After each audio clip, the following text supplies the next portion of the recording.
Қайырлы күн, достар. Бүгін сіздермен осындай восточный пирогтың жасалу жолын көрсетемін. Алдымен бізге осындай фруктылар қажет болады. Өрік, мес және жер жаңғақты мен ұсақтадым. Және песочный тесто. Осындай ыдысымыз және сгущенка, бір банка сгущенка керек. Алдымен қамырымызды жайып, ыдысымызға орналастырып аламыз.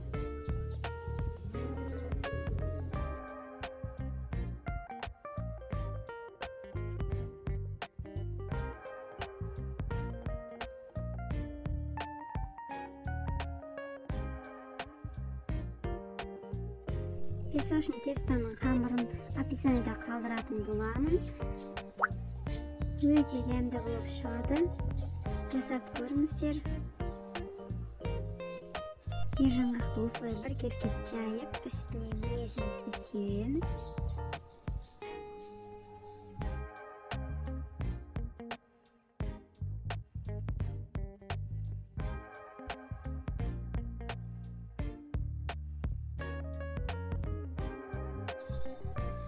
Өрігімізді сеуеміз. Бұл міндетті емес, өз қалаларыңызша басқа фруктілерді қоссаңыздар болады.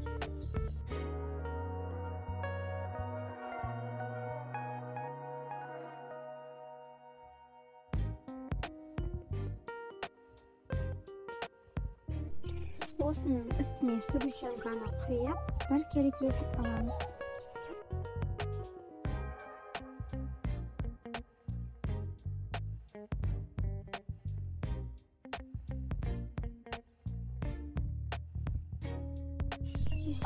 Градуста 20-25 минут пісіреміз. Міне бізде дайын болды. Өте дәмді, бір жасағаннан шығады. Міндетті түрде жасап көріңіздер. Сіздермен болған Жансая. Маған тіркеліп лайк басуды ұмытпаңыздар. Ас болсын.